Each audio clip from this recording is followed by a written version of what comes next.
Welcome to another episode of the Tunepact Podcast. I'm your host, the punk rock pop, Leigh Pierce.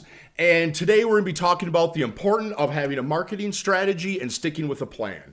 And today in the studio, we've got singer-songwriter and project manager, Al Hulick. Hey, thanks for having me. I appreciate it, Lee. This is great. Yeah, looking forward to it. So, a little bit about myself, why I'm here. Well, Lee can tell you why I'm here. He's the one who invited me. He introduced me as a singer-songwriter, which is a little bit verbose, but I've been in the music world vicariously off and on for the last 20-some years. I do a lot of, I was in a band for 10 years that kind of traveled all around Wisconsin, Northern Illinois, a little bit up into Minnesota. But I've always had a real affinity for kind of doing the solo acoustic show for a lot of reasons. And I continue to do that still to this day. Recorded an album back in 2012 that's out there on iTunes and Apple and all that stuff. But, really just kind of a low-key musician guy that just loves music, loves talking about music, loves playing music, loves thinking about music, researching music. So, that's kind of a little bit my music background. Yeah, give us a little bit of your background in project management. Yeah, sure. So I'm also, by day, I'm an instructor at a college that Lee was. That's where we met. That's where I got my marketing degree. He was my instructor for project management. That's right. Yeah, that's right. And happy to say that Lee passed the class. So, I'm a college instructor by day. One of the classes that I teach is project management. Prior to my time as an instructor in a college, I worked in government for 20 years. So I sat on the private side and the sector side of development and ran a lot of different small projects, big projects. And really that's where the project management aspect kind of flourished in my career and seemed to be a natural fit for when I went into the educational process to teach project management. So teach a project management class and draw from all of my experiences over the years of managing small and large projects. And the music industry is not any different. It really isn't that much different. The process is going to be the same, whether you're baking a cake, building a building, or trying to produce an album. The steps are somewhat universal, really. Yeah, because I was surprised, actually, that project management was one of the classes in the program for digital marketing. I figured, it'll, teach me to work in groups, and not realizing until we actually got into the information how, it's just marketing is project management. Yeah. You got to start, you got to plan, you've got, all the steps, and it actually helped me quite a bit. It was way more than I thought it was going to be. Yeah, and that's why I wanted you to come on the show. Thanks. Was because how has your background in project management with all the planning and the detail, how has that helped you with marketing your music, whether it's a live show or a recording that you're doing? Yeah. So one of the things that I always try to think of, and this is kind of how I approach almost anything, I always want to start with the end in mind. Like, what do I want this to look like? What do I want this to feel like? What do I want this to sound like when it's all done? And then I kind of reverse engineer the process. But again, using those project management skills of initiating, planning, executing, and kind of following those steps that are somewhat universal to the project management world. But when you start with that end in mind, and it's okay if you stray from that, but at least you have a goal that you're looking to reach or attain, or at least a vision that you're looking to secure at the end. Starting with the end in mind is I would say is probably the number one piece of advice that I could give somebody. If you're going to kind of go at it and take like this, kind of haphazard shotgun approach to things, you're going to find yourself getting bogged down, going down lanes that you shouldn't go down. You're going to lose your vision. You might lose yourself in the process. But if you can kind of stay true to that, keeping the end in mind, that's going to really kind of help set the stage for a successful process, even if at the end it looks different than what you originally conceived. Yeah. Because then that also gives you, if you see the end as you're creating the steps in your plan, whether it's actually creating the art or marketing it, you can see it, and you might even say like, oh, hey, actually, because we did this and this might work better in the end, to be able to make those adjustments as you go. Right. Yeah, and it's coming down to, when I say start with the end in mind, again, at least give yourself the grace to kind of say like, okay, what do I want this to be? Do I want this to be, something that's going to catch people's attention? Do I want this to, resonate with my already established base? Do I want this to be something that I can grow or scale? Or am I comfortable where I'm at and I just want to explore something different? If you start with that end in mind, the process can really lead you, at least in a linear fashion to, something that you feel good about in the end. Yeah. with that, how much planning do you put into, like, say, when you're getting ready to promote something, whether it's a project you've been working on, or even just, let's say you've got, every other Friday I'm playing at this place. Yeah. How does what do you put into a plan for that? Do you get really specific in? So, I mean, it's a great question because again, it depends on the situation. So right now at this stage in my life and in my career, I got 2 little kids at home. The playing every weekend until 2 a.m. That's just not in the cards for me right now. No. So so when I made that transition from full on full band, Friday, Saturday, sometimes Thursday, Friday, Saturday night till 2 a.m. When I made that transition to kind of go back into the solo kind of acoustic scene, I had to switch my thinking. I had to think about, okay, not only what's conducive for me and my family, but also, who am I trying to appeal to? The people that I was appealing to in the band, sure, there's a lot of crossover from what I do with my solo stuff, but it's a different audience that I'm gonna appeal to. So, trying to find venues that are conducive to that, finding time slots that are conducive to that. I mean, I'm getting up there in age. So when somebody says, hey, man, can you play till 11 o'clock? I'm like, oh man. How about 9? As another old guy musician and music fan, there needs to be more matinees. Yeah, yes. I mean, come on. Like, all the bands I still listen to, although these guys are in their 50s and 60s. They got some years on me. Yeah. And they don't start till 9. Well, the show starts at 9. The headliner ain't going on till 11. Yeah. I need to be home in bed by then. Yeah. Like, there needs to be more matinees. And it seems like, society, at least in this part of the country, I can't speak for other parts of the country, there seems to be an evolution as well. When I first started off in kind of the band world, and not that I'm the wise old owl, but when I started off, in the early 2000s, there wasn't a whole lot of places to play that were conducive to that. There was a handful of places in the local area, and then it kind of exploded for a while. And then it became a challenge of like, all right, what are the hot spots? Yeah. So, so we would literally have to kind of do some research and do some reconnaissance sometimes. Like, all right, what's it look like in this place? What's the sound like? What's the venue like? What's the bartending staff like? Is there going to be a cover? Is there not going to be a cover? Can we fit in our expected crowd and stuff like that? So that was a change. And then towards the end of my band days, it evolved again. And that's great. I think it's okay. Now when I'm going back to kind of the solo acoustic stuff, and I've re-engaged in that world, it's different.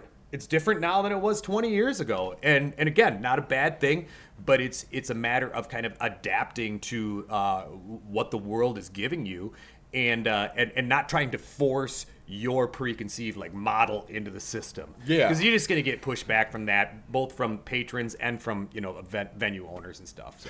Well, yeah, because here we're in southern Wisconsin, and it's basically from March till October is booking season. Every bar, every cafe has a patio outdoors. So they usually, a lot of these places don't even book even solo artists during the winter months, because even if nobody's going to come out to see them, nobody wants to go out in the cold. So you have a lot of places that only book for like 3 months. So and then when COVID hit, there was no live music anywhere, and people got used to not going out. It kind of crushed the music scene for Southern Wisconsin for quite a few years. I feel really bad for all those folks that were, that was either their sole source of income or their primary source of income, and they just got completely shut out. And again, that creativity, if you are a really creative person, you found a way to get yourself out there. And I remember very distinctly, at the very early stages of COVID, sitting in my living room with my iPad, watching artists who were putting on live performances in their living room. And dude, that was super cool, but you could just tell. They were hurting. They needed to be out there. That the same energy wasn't there, and there was almost this kind of melancholy aspect to it. But you wanted to support them, and you wanted to hear them, because that's why we go to music. We want the experience, and at least that provided an opportunity. But it wasn't the same, and some folks still haven't recovered from that. And It's a shame. Yeah, during COVID, I started and ran it. Basically, it was an online music venue. And it was the whole page on Facebook. All I did was share all the musicians I know that were doing live streams. I had a weekly schedule I would post, and everybody could get on there and watch. And it was so fun, though, watching when people would type in and interact, seeing the musicians' faces light up. Yeah. You know, because you got to remember, too, a lot of these guys are musicians because they're not good at talking with people. They get on stage because that's their outlet. That's what they need to do. True. So they get off the stage and they're like this. So, and seeing, like, even those guys are like, oh, my God, I need to talk to somebody. I need an audience. Yeah. And I don't think it's come back yet from that. It's starting to build again, but we'll just have to see what happens with it, too. Yeah, everybody needs to find a time comes in everybody's life when they need to reinvent themselves in some way, shape, or form, whether that's through their music or through their expression or through their career or just, kind of how they view the world. And COVID, unfortunately, was kind of thrust upon us without any choice. But I do think that there was, it gave a lot of people an opportunity to reset. Yeah, it did. It really did. All right. So when it comes to a good marketing campaign, like I said, whether it's, your whatever to an extent, whether it's, your weekly gig that's coming up or like a long time project, recording project you've been working on, how important is it to details? Because a lot of people are like, oh yeah, I did that, but they haphazard did it. Yeah. And for some people that works, some it doesn't. For you personally, how important is it, especially with the project management background? How detailed is that? Yeah, it depends on, at least in my opinion, in my experience. I've been in bands with guys that every note needs to be precise. Every note needs to be precise. It needs to be exactly the way it sounded. If you're a cover band, it needs to be exactly how it sounded on the CD, man. Otherwise, people are going to be pissed. And there's other people that enjoy kind of the laissez-faire approach. I'm that guy. Yeah. I'm absolutely that guy. How do you know you're at a live performance? When somebody makes a mistake. That's how you know you're at a live performance. So, if you take that out of it and you just become, kind of a sound machine, then what's the point? What's the live aspect of it? And my favorite part of when I was in the band, honestly, was kind of, going with the flow and feeling the change, and saying back to hey, skip the next song because they're ready for this kind of stuff. So I like, to answer your question, I like to kind of, feel where it's at.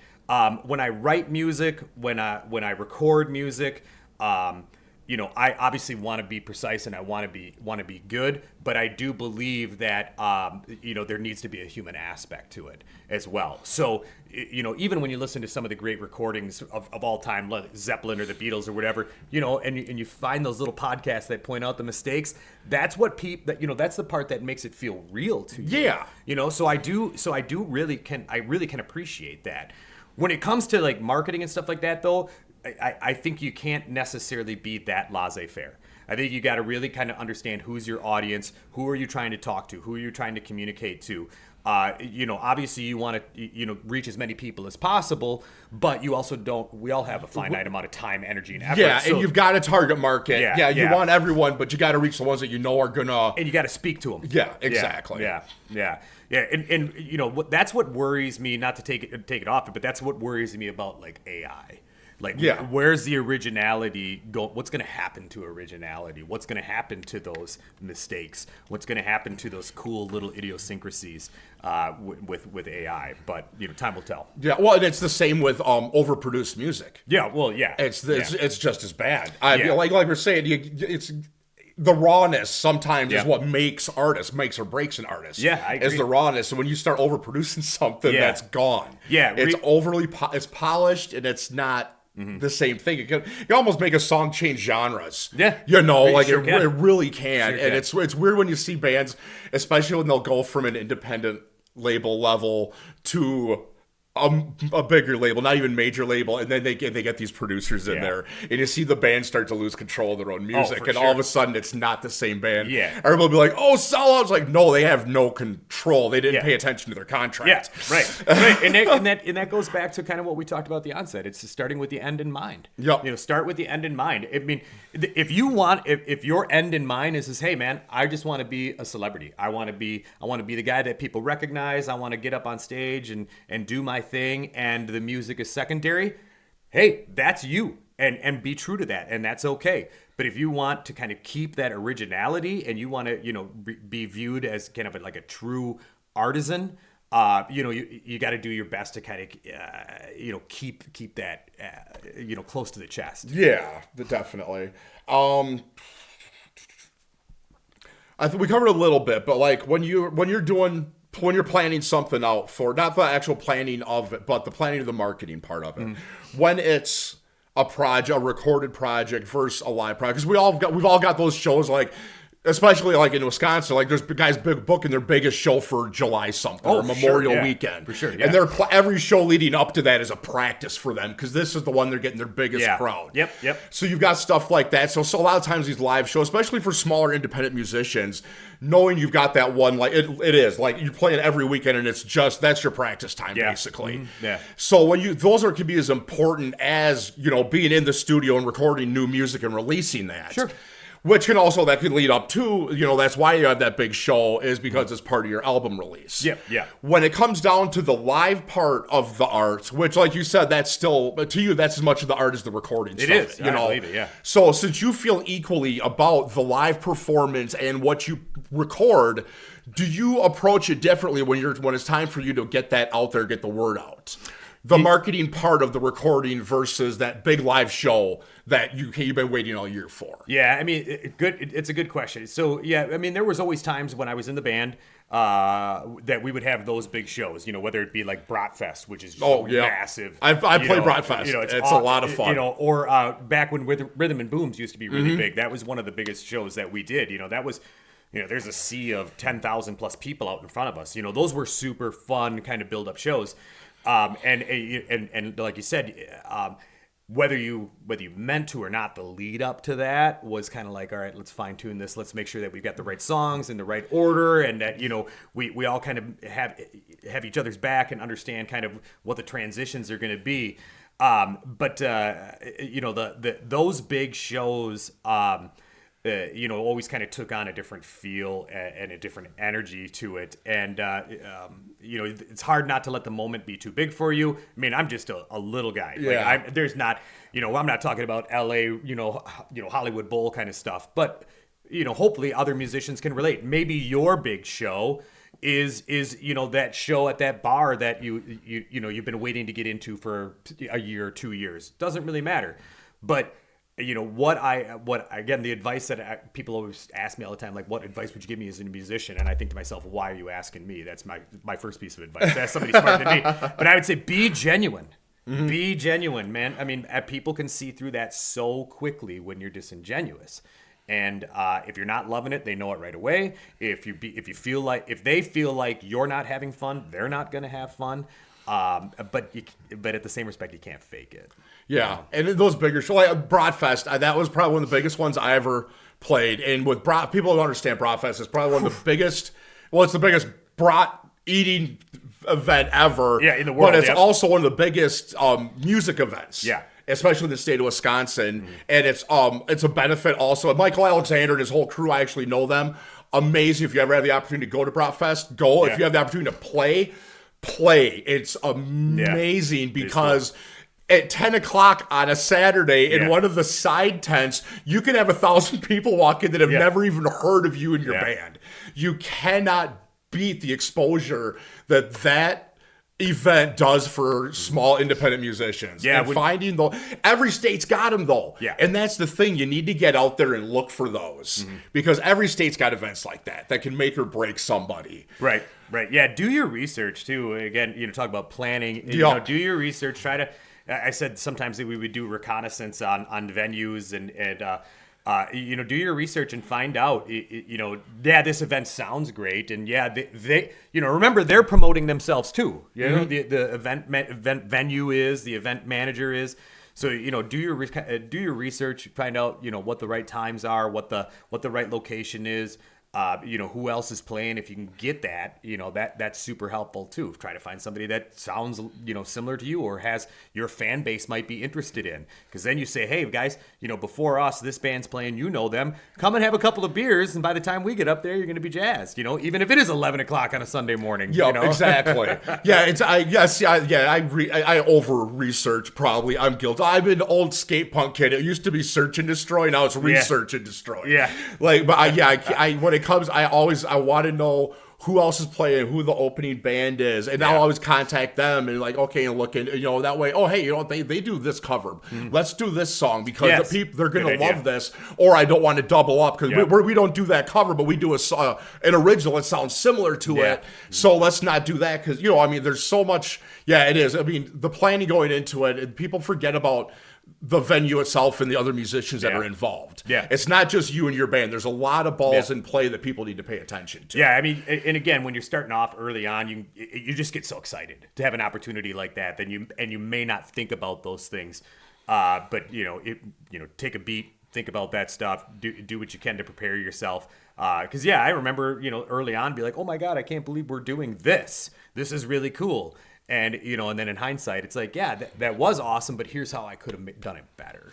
Yeah, people forget about networking. And see, that's me. That's why I'm here. It's networking. And you forget the second you get off that stage that you've got the other bands, you've got their fans, you've got the venue owner. And just usually most people that come to shows are not just music fans. A lot of them are also musicians. That's why they're out there. Yeah. Get out there and shake hands. See, me being the marketing guy, of course I love being on stage. I love playing in a band. But I love getting off stage at the end of the night and walking through and talking to people. Yeah.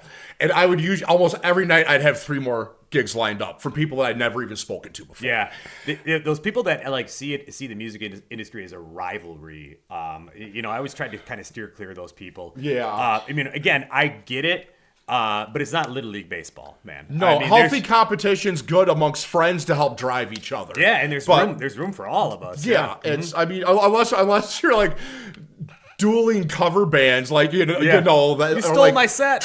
Dueling tribute bands in the same town. You're not. It doesn't need to be a competition. You don't need to be at each other's throats. You don't need to be writing diss tracks in Rock County. No, that's probably not going to fly very well. But I always tell people a lot of times too. One of the best parts about being in the world of music is the people you meet. It really is the most interesting people, the most inspirational people.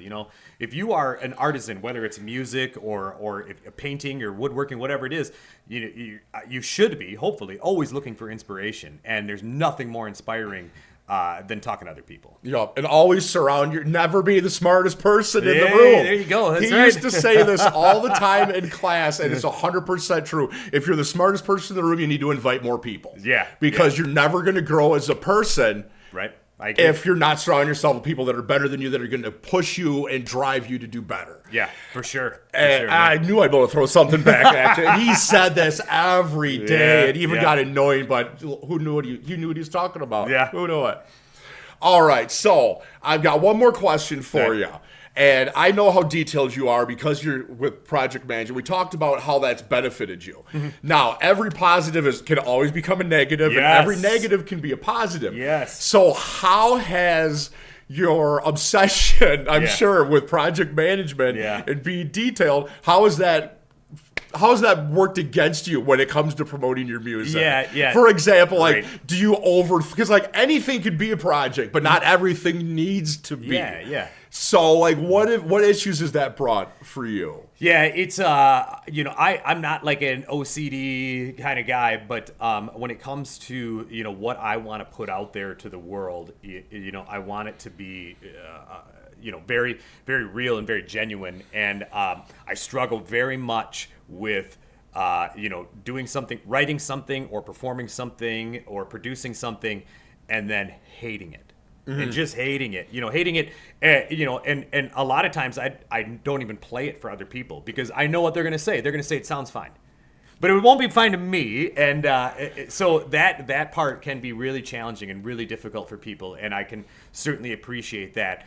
But one of the things that kind of has helped me along the way, I also do a lot of home repairs, woodworking. I've renovated a couple of homes in my life, and you kind of figure out after a while that yes, that is a flaw, or yes, that isn't the way I wanted it to be, but A, nobody else is going to notice it, and B, that's what makes it real. Yes. That's what makes it real. So when you scrape that when you scrape that E string in the middle of your song and you hear that and you can't buff it out, go back and listen to 60s and 70s music anyways. You hear those, and that's what makes it so rich and beautiful, and that's why people love listening to records, because it brings it out on there. But spend time on lyrics too. Spend time on lyrics. Bounce lyrics off of people. Talk to people about lyrics. That's the hardest part. My current probably favorite artist right now is a guy named Jason Isbell, and he talks at great lengths about lyrics, and it almost to the point where it can almost destroy him. And you could say that it maybe destroyed his marriage. But you don't want to go that far, but be thoughtful about it. Yeah, just because it rhymes doesn't necessarily make it a good lyric.